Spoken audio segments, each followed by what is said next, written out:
सारस और केकड़ा की कहानी। बहुत समय पहले की बात है। एक घने जंगल के बीचों बीच एक बहुत ही सुंदर झील था।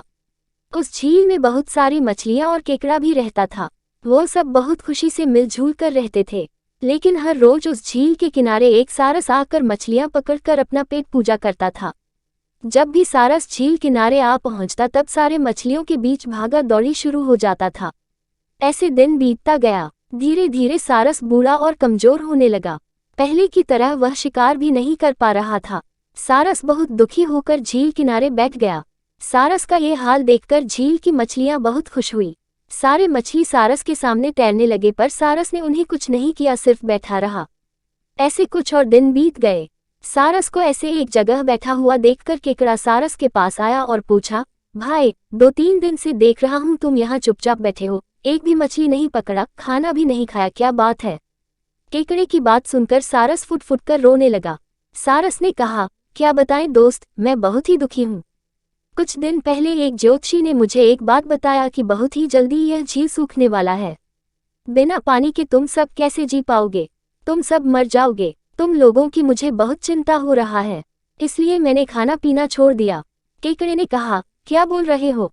ये तो बहुत गंभीर और चिंता की बात है, मुझे सबको बताना होगा। सारस की बात केकड़े ने झील की सारी मछलियों को बताया। सारी मछलियां और केकड़ा मिलकर सारस के पास गए और बोला, क्या बोल रहे हो, झील सूख जाएगा? तब हम सब कहाँ जाएंगे, क्या करेंगे? कोई तो उपाय होगा ना बचने का। हम सब ने तुमको हमारा दुश्मन समझा, पर तुम तो हमारे दोस्त निकले। हम लोगों की चिंता के कारण तुमने खाना पीना छोड़ दिया। दोस्त, अब तुम ही कोई उपाय बताओ। सारस ने कहा, अच्छा लगा सुनकर कि तुम सब ने मुझे दोस्त माना है। एक उपाय है, कुछ ही दूर पर एक तालाब है। अगर तुम लोग चाहो तो मैं एक एक करके तुम लोगों को वहां छोड़ सकता हूँ। सारे मछली मान गए और कहा, ठीक है, ठीक है। तालाब में पहुंचाने के लिए अगले दिन से सारस एक एक मछली को अपने चोंच पर लेकर जाना शुरू किया। ऐसे कुछ दिन बाद केकड़े की बारी आई। सारस केकड़े को लेकर रवाना हुआ। कुछ दूर जाने के बाद केकड़े ने सारस को पूछा, भाई, ये तालाब और कितना दूर है? केकड़े की बात सुनकर सारस हंसने लगा और कहने लगा, तालाब? कैसा तालाब? यहाँ कोई तालाब नहीं है। मैं तो खाने के लिए तुम सबको यहाँ लेकर आ रहा हूँ। इतने दिनों से मछली खा खा कर बोर हो गया हूँ, आज बहुत मजा आएगा तुमको खाकर।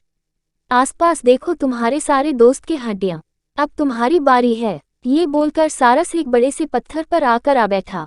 सारस की बात सुनकर केकड़ा बहुत गुस्सा हो गया और अपने आप को बचाने के लिए अपने दोनों हाथों से सारस का गला दबा दिया और कुछ देर बाद सारस मर गया।